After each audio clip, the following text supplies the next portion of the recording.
जय हिंद दोस्तों, डिस्क्लेमर पढ़ लीजिएगा। मैं सेबी पंजीकृत सलाहकार नहीं हूं दोस्तों। बिजनेस अपडेट टाइप का निकल के सामने आ रहा है। मोतीलाल ओसवाल की तरफ से एक जो है रिपोर्ट निकल के सामने आ रही है। सारी की सारी कंपनियों पे Q3 का पूर्वालोकन यहाँ पे निकल के सामने आ रहा है। एक तरीके से अनुमान निकल के सामने आ रहा है। इसके बारे में बात करेंगे। आइनोक्स के भी बारे, आइनोक्स नहीं, वारी के बारे में बात करेंगे। दो शेयर को मैं कवर करता हूँ, उनके बारे में। सुजलोन में आज भी 3% की गिरावट आई है और इसका मेन कारण वही है। ये रिपोर्ट भी एक मेन कारण हो सकती है, लेकिन ठीक है।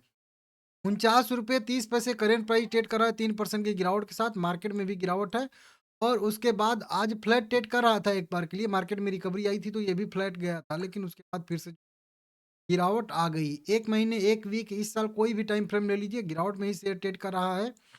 9 करोड़ इक्विटी शेयर इसमें टोटल आज टोटल ट्रेड हुआ है, जो देख सकते हो आप। 450 करोड़ रुपए के आसपास के शेयर बाय सेल हुए हैं। 40% का यहाँ पे डिलीवरी परसेंटेज देखने को मिल रहा है ना। एफ का डाटा बाद में देख लेंगे कभी। आरटीए की रिपोर्ट आई थी, यहाँ पे देखेंगे registrar and share transfer agent का रिपोर्ट आया था। जो भी शेयर सब लिस्ट मार्केट में क्लेरिफिकेशन टाइप का आता है सभी आरटीए की तरफ से। रजिस्ट्रार एंड कुछ कंपनी ने ई शॉप जारी किए थे 5,55,250 शेयर। 28,26,250 रुपये कंपनी को देगा। 2 रुपये फेस वैल्यू वाले शेयर कंपनी ने यहाँ पे इशू किए हैं बोनस के तौर पर। 5,53,000 ई शॉप जो है 5 रुपये के प्राइस पे इशू किए गए हैं। 2 रुपये फेस वैल्यू और 2,000 और इक्विटी शेयर 30 रुपये यहाँ पे जारी किए गए हैं। ये न्यूज़ बता चुका हूँ।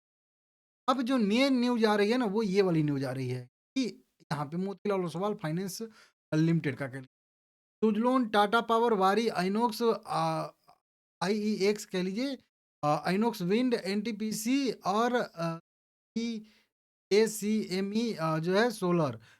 Q3 पूर्वावलोकन यहाँ पे बताया गया है। देखिए, वित्त मंत्रालय यहाँ पे बताया गया है कि FOMSL ने कहा है कि मोतीलाल ओसवाल फाइनेंशियल सर्विसेज, उन्होंने कहा है कि लगभग 671 मेगावाट के पौन ऑर्डर के निष्पादन, जो पिछले वर्ष की तुलना में 50% अधिक है, के कारण सुजलोन एनर्जी के राजस्व और एबिटा में क्रमशः 52% और 66% की वृद्धि देखने को। यहीं पे मैं मोतीलाल ओसवाल का मानना यही है कि इस क्वार्टर में, जो सितंबर से लेकर दिसंबर तक चला है हम लोगों का, इस क्वार्टर में कंपनी जो है लगभग 671 मेगावाट विंड टरबाइन की डिलीवरी, समझ रहे हो आप लोग, वन टरबाइन ऑर्डर जो है निष्पादित करेगी, डिलीवरी करेगी। क्योंकि बड़ा एक नंबर है, अच्छा खासा नंबर आ रहा है निकल के सामने। अब इसी को अगर हम लोग ले लेंगे तो 7 चौक 28, मतलब जो 3 गीगावाट का कंपनी है, वो लगभग लगभग पूरा होता हुआ दिख रहा है, अगर यही वाला मतलब सही रहता है तो। क्योंकि पता भी था कि पहला क्वार्टर और दूसरा क्वार्टर जो है वो थोड़ा सा वीक आता है, उसके बाद तीसरा क्वार्टर और चौथा क्वार्टर जो होता है वो विंड टरबाइन एनर्जी कंपनी बेहतर रहता है, बढ़िया रहता है। क्योंकि मौसम की वजह से भी सब ठीक ठाक रहता है और ऐसे भी, ठीक है ना, इस तरीके से। तो 7 के हिसाब से देखेंगे, अगर हम लोग 6.5 के हिसाब से भी देखोगे आप लोग, तो 13 दूना 26 आ जाए। तो भी कंपनी का जो है 2.5 गीगावाट पर ईयर के हिसाब से जो कंपनी का लक्ष्य है वो अचीव हो जाएगा, अगर यही वाला रहता है। आप लोग कैलकुलेट कर लीजिए, स्टॉक मार्केट में काम करते हो, आप लोगों को भी तो तो ये तरी अब जब ये होगा तो पिछले वर्ष की तुलना में 50% अधिक जो है विंड टरबाइन कंपनी बना के डिलीवर करेगी। 400, पहले 400 सवा 400 मेगावाट किया था, अभी जो है 600 साढ़े 600 मेगा, 50% की बढ़ोतरी होगी। तो इसी कारण से राजस्व और एबिटा में भी कंपनी के 52%, मतलब राजस्व में वृद्धि और 66% एबिटा में वृद्धि, वार्षिक वृद्धि मतलब रहने का इनका जो है अनुमान यहाँ पे बताया जा रहा है, जो कि बढ़िया है। पूरा रिपोर्ट कंपनी ने निकाला है, मतलब मोतीलाल ओसवाल ने सभी कंपनियों पे, जिसको अभी नाम पढ़ भी रहा था ऊपर के साइड में, सभी पारी ओरी, टाटा पावर और सब जो है कंपनी है। हम लोग देखेंगे केवल अपने मतलब का, मतलब सुजलोन एनर्जी वाला, ठीक है ना। देखिए, कंपनी कह रही है, मतलब मोतीलाल ओसवाल फाइनेंशियल कह रहा है कि अक्टूबर नवंबर में लगभग जो बिजली खपत में गिरावट थी 3%, लेकिन दिसंबर में जो हीटिंग उपकरणों के अधिक उपयोग के कारण 7% की वृद्धि देखने के लिए मिली है। भारत की कुल बिजली खपत तीसरी तिमाही में स्थिर रही और वित्त वर्ष 2026 के तीसरी तिमाही में बिजली मांग पिछले वर्ष के हिसाब से अगर देखेंगे तो लगभग 224 गीगावाट से बढ़कर 236 गीगावाट हो गई, जो 5% वृद्धि दिखाता है। सामान्य स्थिति में लौटने के संकेत मिल रहे हैं और जनवरी 2026 से मांग स्थिर आने की इनका मोतीलाल ओसवाल का मानना है कि अक्टूबर-नवंबर के दौरान 9 गीगावाट बिजली उत्पादन जोड़ी गई, जिसमें नवीकरणीय ऊर्जा का योगदान जो है 6.4 गीगावाट था और जिसमें सोलर ऊर्जा का कह लीजिए कि 5.5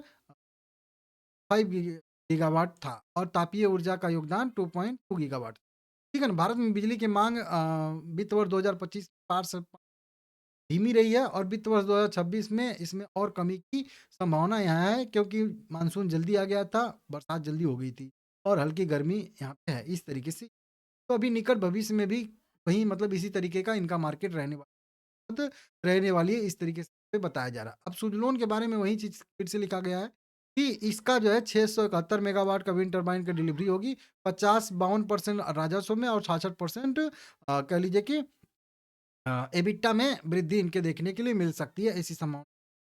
बाकी आप चाहें तो ये टाटा पावर का भी पढ़ सकते हैं, आप चाहें तो एनटीपीसी का भी पढ़ सकते हैं, पावर ग्रिड का भी पढ़ सकते हैं।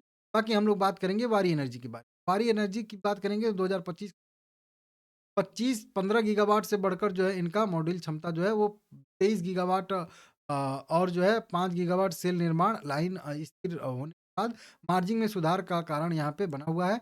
एबिटा साल दर साल बेसिस पे 112% और तिमाही दर तिमाही बेसिस पे 9% बढ़ने दिख रही है, तो इस तरीके से आप लोग यहाँ पे देख सकते हो।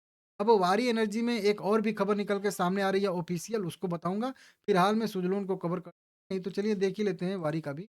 तो वारी में भी देखेंगे तो वारी में भी अभी अ, वहीं 2546 पर ट्रेड करा है, 2800 के बहुत ज़्यादा नीचे आ चुका है। 2.5% की आज इसमें भी गिरावट आई है, फ्लैट था लेकिन गिरावट आ रही है। 457 करोड़ रुपए के total 18 lakh equity share 30 trade हुए हैं, 30% के डिलीवरी परसेंटेज के साथ। और इसमें भी देखेंगे तो अभी कंपनी को यहाँ पे 105 मेगावाट सोलर मॉड्यूल की सप्लाई करने के लिए घरेलू इकाई जो सोलर मॉड्यूल की आपूर्ति यहाँ पे करने के लिए इनको जो है मिला है। जाने-माने एक कस्टमर इनके हैं, नाम इन्होंने डिस्क्लोज़ नहीं किया है, लेकिन इनको एक ऑर्डर मिलता हुआ नज़र आ रहा है। छोटा ही ऑर्डर है, 105 मेगावाट का ही है, लेकिन फिर भी कंपनी को एक यहाँ पे ऑर्डर मिलता हुआ नज़र आ रहा है, इसको आप लोग देख लीजिएगा। यह 2025-26 फाइनेंशियल ईयर में सप्लाई करना है, तो 2-3 महीने में इनको सप्लाई करना है। इस तरीके से अपडेट निकल के सामने आ रहा है। अब दोनों का अगर चार्ट देखेंगे दोस्तों, तो जैसा कि मैं बताया था आप लोगों को कि ₹56 पे रेजिस्टेंस लेके ₹54 पे रेजिस्टेंस ले रहा था। तभी बताया था कि इसमें एक गिरावट की संभावना है और शायद जो है ये फिर से जो है 40-42 के लेवल को टच करने के लिए भी जा सके। क्योंकि एक चीज़ और यहाँ पे बताना भूल गया आप लोगों को, अभी थोड़ा-सा चाइना से भी थोड़ा-सा कॉम्पिटिशन मतलब बढ़ रहा है। इसके वजह से भी थोड़े से जो बिजली उत्पादन वाली कंपनियाँ हैं या एनर्जी सेक्टर से जो जुड़ी कंपनियाँ हैं, उनमें जो है थोड़ी-सी दिक्कत आ रही है। तो इस वजह से भी ये शेयर थोड़े से दबाव में ट्रेड करते दिख रहे हैं। अब जब तक फिर से यह जो है ₹51-52 को लेवल को ऊपर ब्रेक करके सस्टेन नहीं करेगा, में नेगेटिव व्यू रहने वाला है और मैं बोला भी था आप लोगों को कि अगर रिकवरी आ जाती है तो ठीक है, नहीं तो अभी भी गिरावट की संभावना इसमें बनी। यही चीज़ पारी में भी है। पारी में भी जब 2800 रुपए का लेवल जब सपोर्ट लिया था, तभी बोला था यही सपोर्ट है, अगर ये ब्रेक होता है तो नीचे की साइड में 22-23 जा सकता है और इसमें भी व्यू जो रहेगा वो नेगेटिव ही रहने वाला है। वीडियो पसंद आए लाइक करिएगा।